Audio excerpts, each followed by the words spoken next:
the woman at the door. The rain came down hard that morning. It wasn't gentle or soft like the kind that made you want to sit by the window with a cup of tea. It was loud, angry, the kind that soaks through your shoes and your soul. People rushed into the tall glass building in the middle of the city, wiping umbrellas and complaining about their wet sleeves. This was the headquarters of one of the most powerful tech companies in the world. Inside, the air smelled of coffee, polished floors, and pressure. It was Monday morning and the lobby buzzed with young professionals in clean suits and tight schedules. Assistants checked phones, executives glanced at wristwatches, and interns practiced smiles in the mirrored elevators.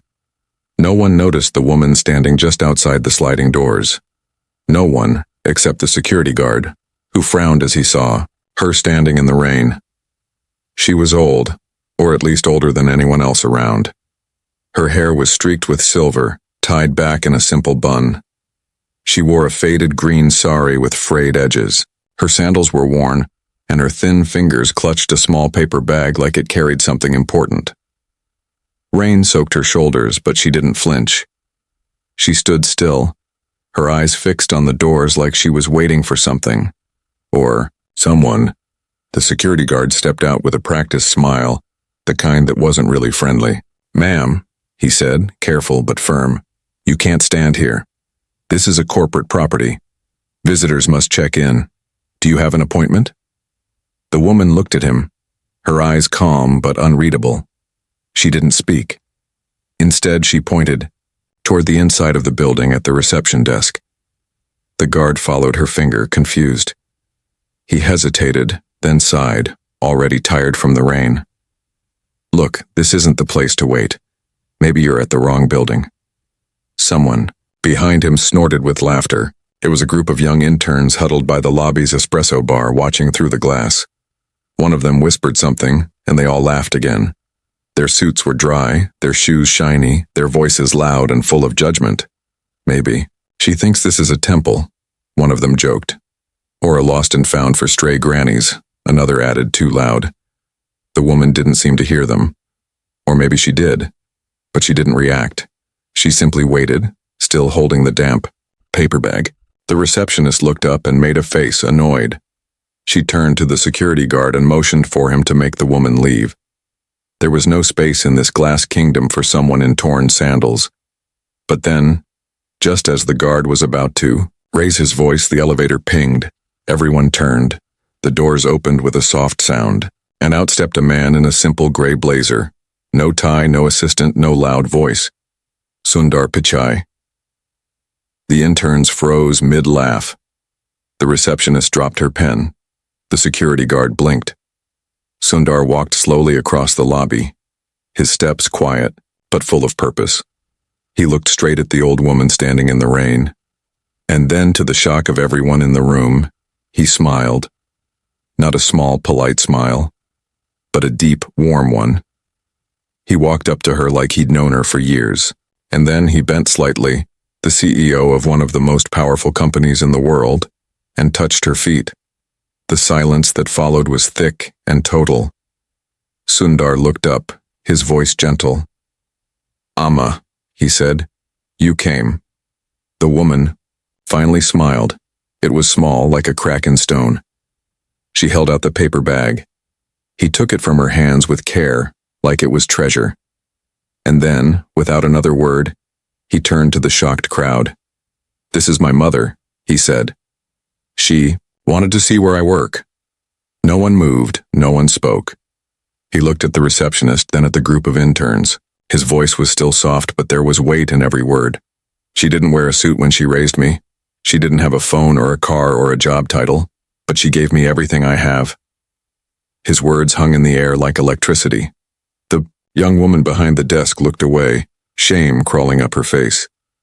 The intern shuffled awkwardly, suddenly silent. Sundar turned back to his mother and held her hand. He led her into the building. The wet floor squeaked beneath their feet, but no one dared say a word.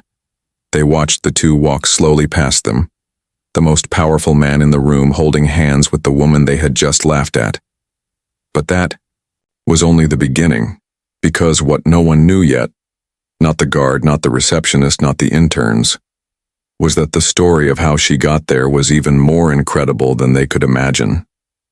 Behind the silence of her face and the quiet strength in her posture was a story of pain, loss, survival, and love so deep it had shaped the path of a boy who would one day stand at the top of the world.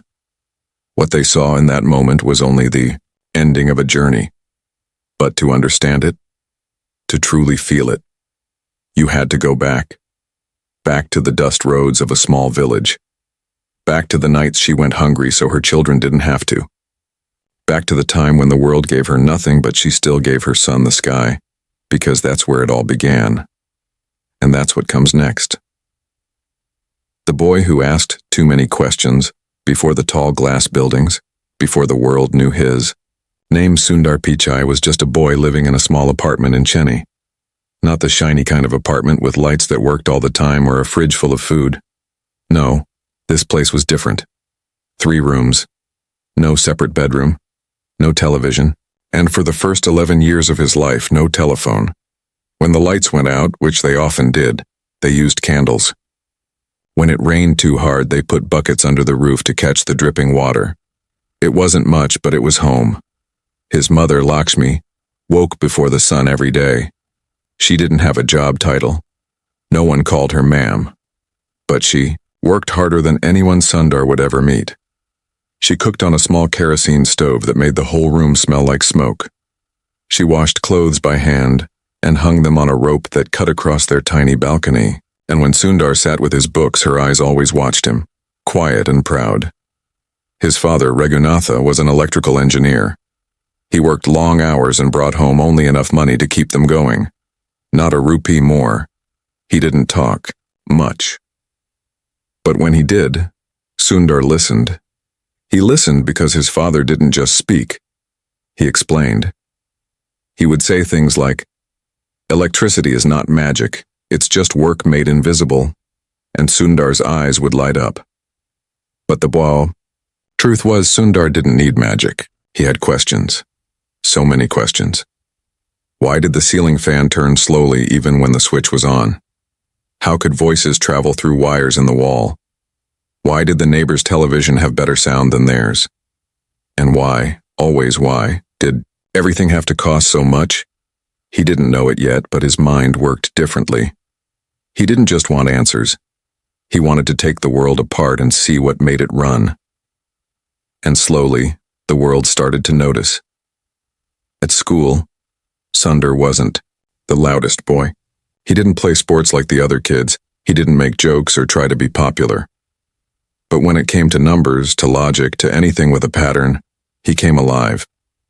His teachers called him curious, but not in a normal way. They said his mind never sat still. He could solve problems faster than anyone in his class, but it wasn't just speed. It was the way he thought. He didn't just solve the puzzle. He saw the shape of the puzzle before it even formed. At home, though, life was not easy. His mother often skipped meals. She'd say she wasn't hungry, but Sundar noticed how she only said that when the rice was low. She wore the same few saris until they faded. She never asked for anything, never complained. But when Sundar sat to study, she would sit nearby pretending to sew or peel vegetables just to keep him company. Sometimes he would ask her a question from his science book, and she would nod, even when she didn't understand. And he never forgot the way she looked at him in those moments, like he was already someone important. But life doesn't reward dreams without testing them. When Sundar was 15, a fire broke out in their apartment complex. It started from a neighbor's kitchen but spread quickly. They lost almost everything in their room: books, clothes, the fan, even the kerosene stove. He remembered standing outside with his mother that night, watching smoke rise into the sky. The fire department came late, too late, and when the flames died, there was nothing left but black walls and silence. They spent the next month sleeping on the floor of a cousin's house. The walls were closer there, the noise louder. But his mother never cried. Not once. She just kept moving, one foot in front of the other. And every night, she placed Sundar's books in a clean plastic bag and tucked them under her head like a pillow. "These must stay safe," she whispered. Sundar didn't forget that either. A few months later, he was selected to represent his school in a state-level math competition. The problem? The school wouldn't pay for the train ticket. His father said no at first. Not because he didn't believe in Sundar, but because the money was needed for groceries and bills. Sundar understood. He nodded and said it was fine. He lied. That night, his mother pulled out a small red box from under the old wooden bed. It was where she kept her bangles. Some were broken. Most were glass. But there was one. Gold, thin, with tiny etchings on the edge and her wedding bangle. Sundar watched as she turned it in her fingers. "You'll go," she said. He didn't speak. He couldn't. The next morning, she sold the bangle, and Sundar got on that train. He won second place and a scholarship. That was the first time he saw a different life open in front of him. A life where he could study without worrying about bus fares. A life where his mind could finally stretch. But more importantly, it was the first time he understood what it meant to carry someone else's dream inside your heart, because that train ride wasn't paid with money. It was paid with sacrifice. The kind that speaks without words. Years passed.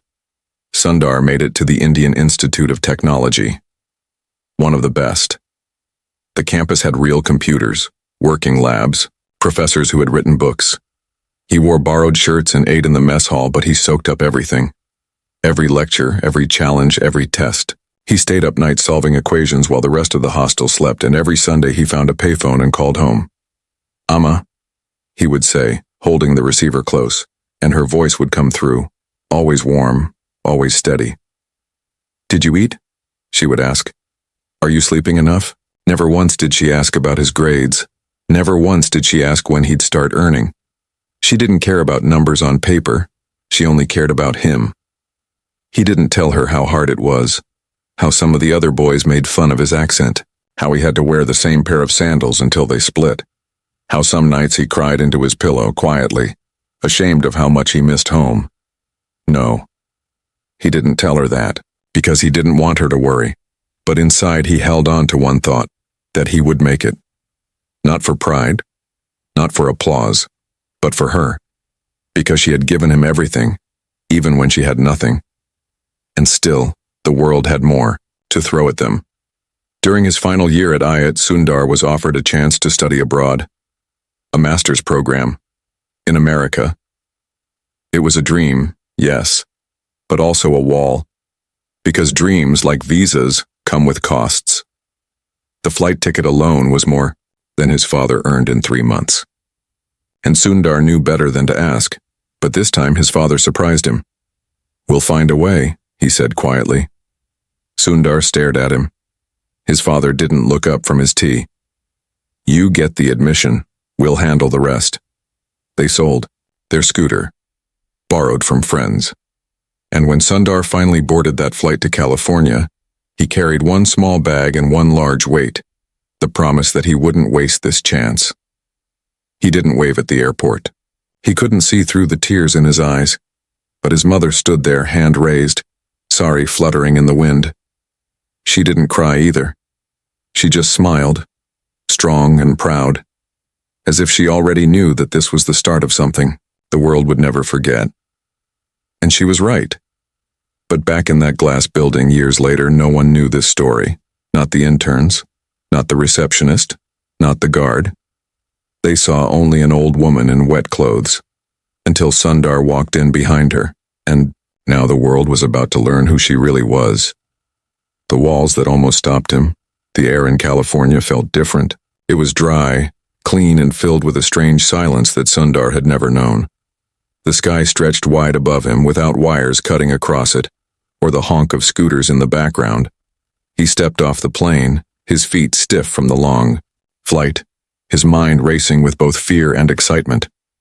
Everything looked so big, the airport, the roads, even the people.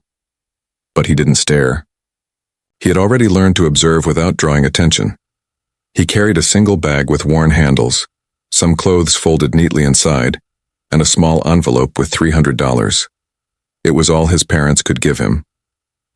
$300, enough for a few weeks of rent and food, maybe. There was no backup plan.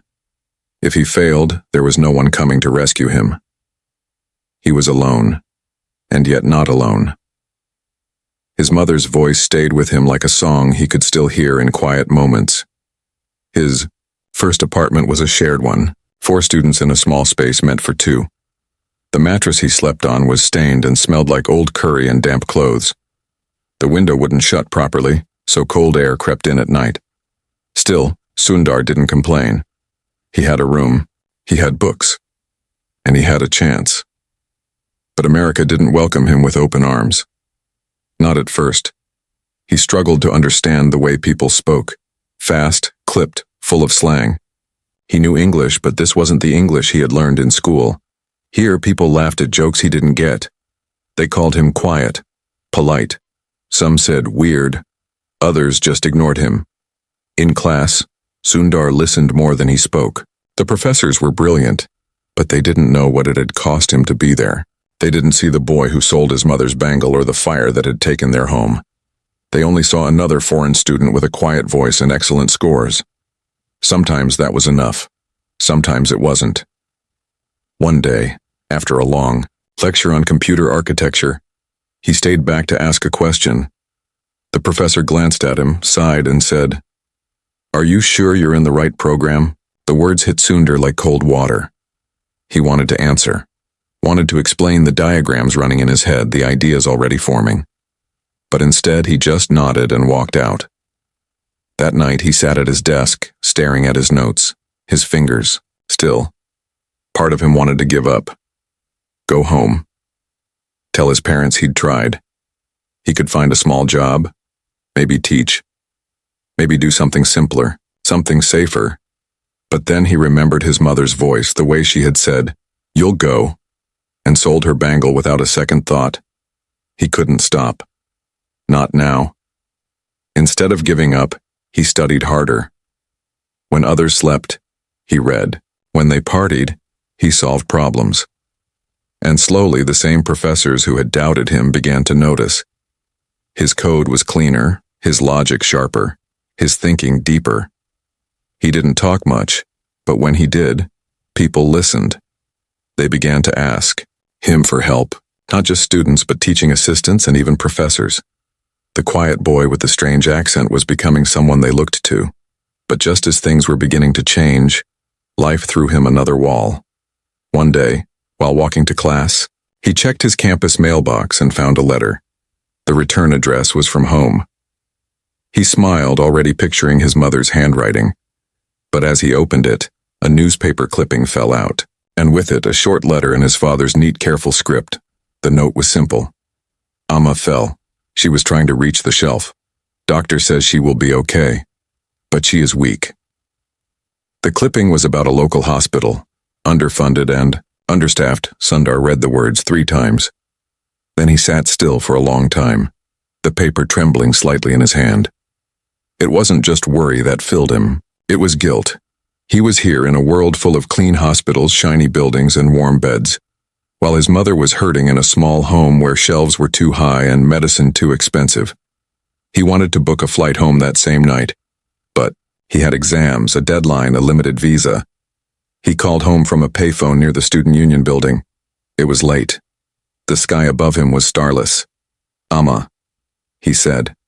"How are you?" Her voice came through the line, tired but still gentle. "I'm fine," she said. "Don't lie," he whispered. She paused. Then she said, "Don't come. Finish what you started. I'll be here when you're done." He stood there for a long time after the call ended. Then he walked back to his room and opened his books. He poured his pain into his work, and that year, he graduated at the top of his class. A few months later, he was accepted into Stanford for further studies. Another door had opened, and this one was larger than he could have imagined. Stanford was a dream even among dreams. Brilliant minds from all over the world, ideas that danced at the edge of the future, buildings full of machines that most people never even saw. But Sundar didn't act like he belonged. He walked quietly through the campus, still wearing the same faded jacket, still carrying the same hunger in his eyes. His professors there didn't doubt him. They saw his mind, its sharpness, Its quiet fire. They saw how he could take a problem, break it into pieces and rebuild it better. Some said he had the engineer's soul. Others said he had the patience of a monk and the focus of a machine. And yet, even as the world around him grew bigger, Sundar's life stayed simple. He cooked his own food, sent money home, wrote long letters to his parents, folded carefully and mailed with care. He made friends, slowly. One of them was an Indian student named Anjali. She laughed easily and listened deeply. She reminded him of the smell of spice markets and the sound of temple bells in the morning. They would sit together under trees, eating sandwiches and talking about the future, not in grand terms but in small dreams. A home, a job, a life with meaning. But just as his heart began to open, the world tested him again. The dot-com bubble burst. Tech companies started collapsing. Internships vanished. Offers disappeared. Sundar, who had hoped to stay in America, suddenly found his chances shrinking. He applied for job after job. Most didn't reply. The few that did wanted experience he didn't have.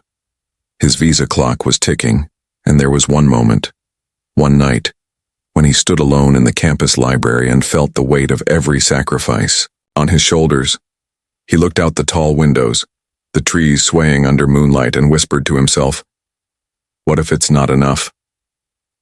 He didn't know then that someone, somewhere, was watching his journey. Not in a magical way. Not by chance.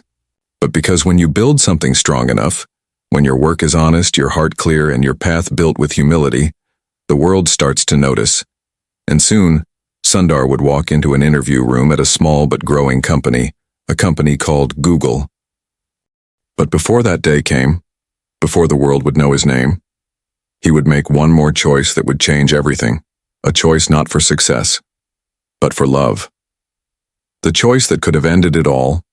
There are moments that split a life in two, not always loud or dramatic. Sometimes they come quietly, wrapped in silence, asking simple questions with impossible weight.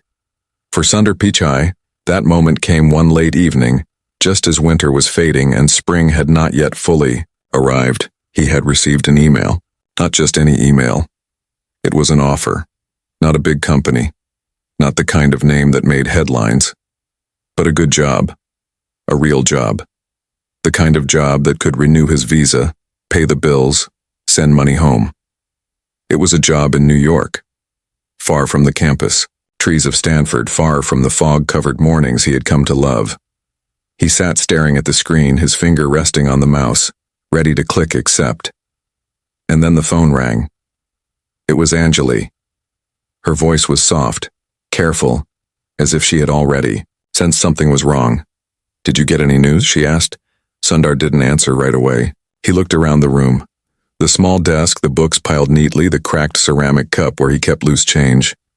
His world, simple and clean. His world, about to change. "I got an offer," he said. "That's good," she replied. "Right?" He hesitated, then said, "It's in New York." She was quiet for a long time. They both knew what that meant. She was still finishing her degree. She couldn't follow him. Not yet, and he couldn't afford to wait. "You should take it," she said finally. But something in her voice told him she was breaking a little inside. He didn't sleep that night. He walked the streets instead, hands in his pockets. The cold, air biting at his skin. He walked past silent houses and glowing windows. He walked until his legs ached and his thoughts turned into fog. He thought about all the steps that had brought him here. The fire that burned their home. The stolen nights of studying. The bangle his mother sold. The days of hunger his father never spoke of. All of it had led to this door. And now, he had to choose whether to walk through it alone. By morning, he had made his choice. He declined the offer. When he told his parents, there was silence on the line. His father asked only one question, "Are you sure?" And Sundar said yes. He knew the risk, he knew what he was giving up. But in his heart, he also knew this. Success without someone to share it with was only half a victory. He took a temporary teaching assistant job instead. It paid little, barely enough to survive. But it kept him close to the campus, and close to Anjali. They spent hours together in the library, sitting side by side. They studied. They talked. And sometimes, when no one was watching, they simply sat in silence, the kind of silence that holds more love than any words ever could. But time doesn't stop for anyone. Soon the question of the future returned. Sundar applied to dozens of companies. Most said no, some never replied. And then one day a friend told him about an opening at a place called Google. He hadn't heard much about it. Back then, Google wasn't a giant. It was still growing, still figuring itself out.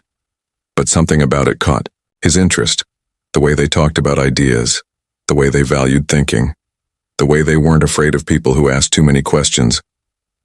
He applied. He was called for an interview. On the day of the interview, he wore his only suit. It was slightly too large at the shoulders, but freshly pressed. He carried a notepad, a pen, and a deep breath. What he didn't know was that this interview would last almost the entire day. He was passed from one team to another. He answered questions on coding, logic, systems.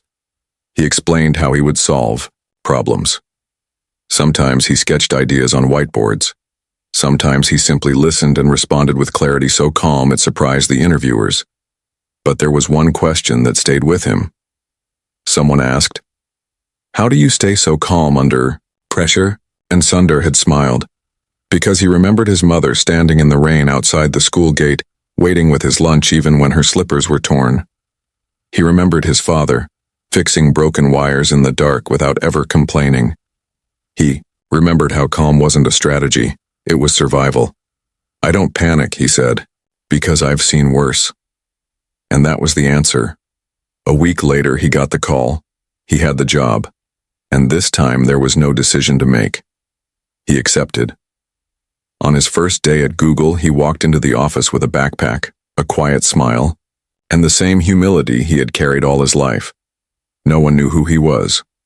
No one greeted him with applause. He was just another new hire, sitting at a desk, trying to learn. But very quickly, something changed. He didn't just do his job. He improved. He didn't just follow instructions. He asked why things were done a certain way. And when the answers didn't make sense, he found better ones. One of his first major tasks was working on the Google toolbar, something that allowed users to search from their browser without going to the Google homepage. It might not sound big, but it was. Because at that time, most people used Internet Explorer or Firefox, and their default search engine wasn't always Google. Sundar saw something others didn't. He saw that the future wasn't just about search. It was about access, speed, simplicity. And soon, he had another idea. What if Google created its own browser? When he pitched it, not everyone agreed. Some thought it was too risky. Others said it wasn't needed. Why build something people already had? But Sundar believed, and that belief gave birth to Chrome. At first, Chrome was just an experiment, a small team, limited resources. But Sundar worked day and night, leading quietly, pushing gently, and solving every challenge with patience that amazed those around him. When Chrome launched, the world didn't expect much. But it was fast, simple, beautiful. People loved it. Millions downloaded it. Then tens of millions, then hundreds of millions. And slowly, Chrome became the most used browser in the world. And Sundar, he became the man who saw what others didn't. He rose through the ranks, not because he asked to, not because he demanded it, but because his work spoke louder than ambition ever could. And through it all, he stayed the same. He called home, sent money to his parents, married Anjali, and never forgot where he came from. He didn't buy flashy cars, didn't give long speeches. He still walked like the boy who had once taken a train ride paid for with a wedding bangle. And one day, when he was named CEO of Google, he didn't celebrate with a party. He flew home. He sat with his mother in the kitchen, and she served him rice, sambar, and a small spoon of ghee, just like she used to when he was a child. He looked around the room, unchanged after all these years, and he said quietly, "This is still the best place in the world." But years later, when he took his mother to that tall glass building, he didn't go to prove anything. He didn't go for attention. He went because he wanted her to see what she had built, not with money, but with love. And when she walked, in wearing that old sari, holding that paper bag, and people laughed, he walked in behind her, and everything changed. The silence before the applause, inside the building, the air had changed. After Sundar walked in and touched his mother's feet, no one moved. The laughter had vanished, replaced by a silence that felt almost holy. People looked down at their shoes. The receptionist blinked fast, pretending she wasn't embarrassed. The group of interns stepped back like they were trying to hide inside themselves. But Sundar didn't say anything more. He didn't scold, he didn't correct, he didn't demand. He simply held his mother's hand, gently, like he had done as a little boy when they crossed crowded streets back in Chennai. He walked beside her across the polished floor, past the wide staircase, past the wall of digital screens showing company news and upcoming events. The building that once seemed so modern now looked cold in contrast to the warmth that followed them like a shadow. The interns turned to each other slowly. The tallest one, who had laughed the loudest, now looked pale. He whispered, that was his mother, and someone beside him muttered, we laughed at her. No one replied. Upstairs, Sundar led his mother to his office. Not the biggest room in the building, but quiet, full of light, with a view that stretched across the city. The glass windows reflected the morning sun, and everything glowed. His mother looked around, wide-eyed, as if unsure if she should even step inside. He smiled, motioning toward the couch. Sit, Amma. She hesitated, wiping her damp hands on the edge of her sari before she sat. Her eyes landed on the photos on the shelf. One of Sundar and Anjali at their wedding, one of the family back in Chennai, one of him giving a speech in a large auditorium. You look tired in this one, she said, pointing to the last photo. Sundar laughed softly. I probably was. He pulled out the paper bag she had brought. Inside, carefully wrapped in banana leaf, was lemon rice. She had made it early that morning before the sun rose, mixing it with roasted mustard seeds and a pinch of her homemade pickle. Sundar opened the bag like it was a gift made of gold. You still remember my favorite, he said. Of course, she replied. You never stopped being my son. They ate together in silence for a few minutes. The lemon rice filled the room, with the smell of memory. Outside the glass, the world moved fast. Meetings, decisions, progress. But inside, everything slowed down. You've come far, she said after a while. He didn't answer right away. He looked out the window, his voice quiet. Sometimes I wonder what it's all for. She watched him. What do you mean? He turned to her. I work hard. I lead teams. I speak at conferences. I make decisions that affect millions of people. But sometimes I wonder, if you hadn't sold that bangle, if Appa hadn't said yes to that flight, if you hadn't skipped meals for years, would any of this exist? His mother smiled. Not a proud smile. Not a sad one. But something deeper. You gave this life its shape, she said. We only gave you time. More than time, he whispered. They sat together for a while, saying nothing. The moment didn't need words. Some bonds are too old for language. Then she asked something he didn't expect. Can I see where your people work? He blinked. Of course. They stood and walked down the hall. Sundar waved to his assistant, a kind woman with sharp eyes and a soft voice. She gave him a nod and smiled kindly at his mother, already aware of who she was. As they walked through the open office space, heads turned. Whispers followed. Not the mocking kind, not anymore. These were whispers of awe, of regret, of realization. People moved aside to make space. Some stood, some nodded in respect. Others lowered their eyes, ashamed of their earlier judgment. The same intern stood by the far corner, silent. The one who had laughed the hardest earlier now stepped forward slowly, as if each step weighed more than the last. Sir, he said, I want to apologize. Sundar turned. His face was unreadable. The young man's voice trembled.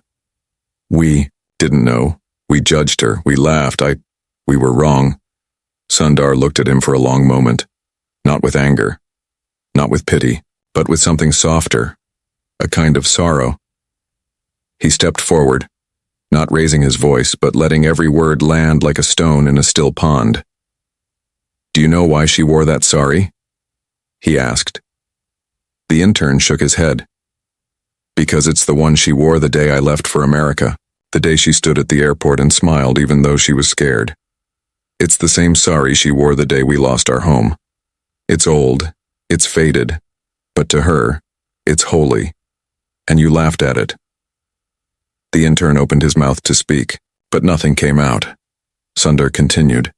You looked at her clothes and saw weakness, but if you had looked into her eyes, you would have seen the strongest person in this building. The room was silent.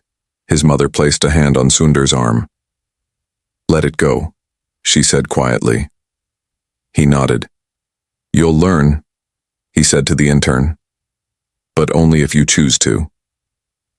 They walked on. His mother met engineers, designers, young developers. Some spoke to her in Tamil, some just smiled and folded their hands in greeting. And every time Sundar stepped back slightly, letting her be the center, not because she needed it, but because she deserved it. By the time they reached the end of the tour, something had shifted in the air. People no longer saw an old woman in a sari. They saw the hands that had shaped the future. They saw the eyes that had watched a boy grow into a man, and never once asked for anything in return. They saw not weakness but quiet power, and Sundar, for the first time in years, felt something deeper than pride. He felt peace, as they stood together by the glass windows overlooking the city. His mother spoke softly. This building is beautiful, she said, but your first office will always be our kitchen table. Sundar smiled. And my first computer was your voice, he replied. They stayed there a little longer, watching the sun dip lower in the sky, and just as they turned to leave, a group of employees gathered near the stairwell. Without saying a word, one by one, they began to clap. Not loud, not forced, but honest. And as Sundar and his mother walked through the hallway, past people standing with open hands and open hearts, the applause followed them like a song the building had never heard before. But this story wasn't over. Not yet. Because there was still something hidden, something no one in the building knew, not even Sundar. And when the truth came out, it would shake the very ground he walked on. The truth that changed everything. Evening arrived slowly, folding itself into the corners of the glass building. Lights turned golden inside as the sky outside deepened into soft blues and purples. The applause had ended. The crowd had dispersed, but the air still held a kind of weight, like something sacred had passed through the hallways and left a memory behind. Sundar and his mother returned to his office. He pulled out a chair for her, but she shook her head. She remained standing, her fingers gently smoothing the edge of her sari. She seemed nervous now, more than she had been during the entire tour. Her eyes shifted from the books on the shelf to the framed photo of his family, and then to Sundar himself. He watched her quietly. Something in her posture had changed. Something subtle but certain. Amma? He asked softly. What is it? She didn't answer right away. Instead, she opened the small purse she carried. It was made of cloth, faded and fraying at the seams. From it, she pulled a folded envelope, old, thin, yellowed around the edges. This came for you, she said. A long time ago. He frowned. When? You were still at Stanford. She handed it to him with both hands. He took it slowly, carefully. Why didn't you give it to me then? He asked. She lowered her eyes. I didn't know how to explain it. I thought it would distract you, and later I was afraid it would hurt you. His heart beat louder as he opened the envelope. Inside was a letter, typewritten. The paper was brittle from age, but the words were clear. It was from a professor at IIT Madras. One Sundar remembered well. A man known for brilliance and cruelty. The letter was written not to Sundar but about him. It read, Mr. Pichai shows exceptional skill in logic and computation, But I believe he is too emotionally fragile for real innovation. He overthinks, he second-guesses, he asks unnecessary questions. He does not possess the temperament of a leader. I would advise caution in granting him further opportunities, especially abroad. Sundar's eyes moved slowly across the words. His hands trembled slightly. He remembered this professor. He remembered how the man had smiled politely to his face, but pushed him harder than anyone else in class. Sundar had thought it was just high expectations, but now he saw the truth. His mother watched his face closely. I found the letter one day on the table. I was cleaning. I don't think Appa ever. Read it. Maybe it was sent to the wrong place. I opened it, and when I read it, my stomach dropped. He looked up at her. Why did you hide it? Because you didn't need more doubt, she said, her voice steady but full. You already carried so much, and I knew you would have believed him. Sundar stared at her, his throat tightened. I would have, he whispered. She stepped closer and touched his shoulder. That man only saw what he thought was weakness. He didn't see your strength. I did. I always did. He looked down again at the letter, reading it one last time before folding it and placing it on the table. For a long time they said nothing. The city lights flickered on outside the window. The building's hum softened. The office, for all its size and power, felt smaller now, humbled by something older and truer than technology or titles. Thank you, he said finally. His mother smiled. For what? For not showing me this when I wasn't ready. She nodded.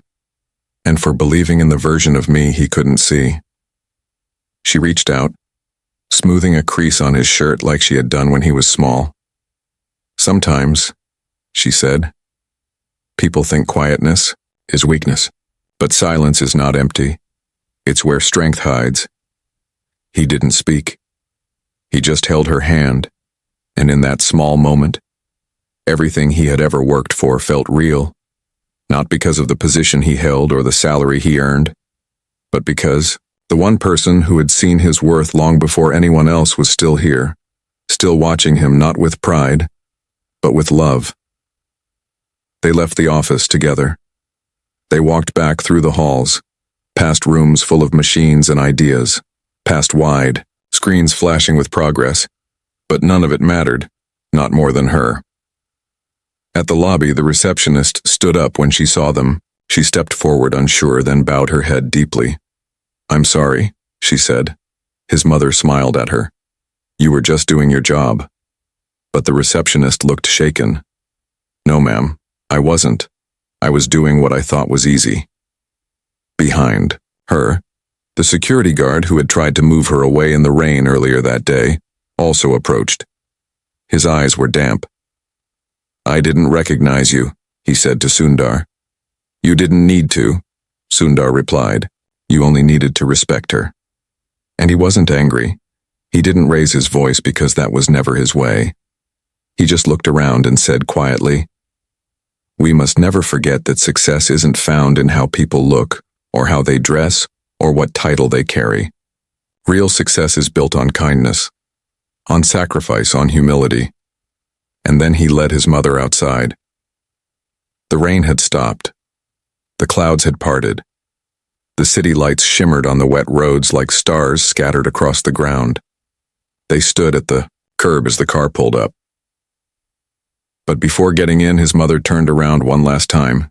She looked at the building, at the people watching from behind the glass, and she smiled. Not because she had finally been seen, but because she had never needed their eyes to know her own worth, and Sundar, standing beside her, understood something he had never put into words before.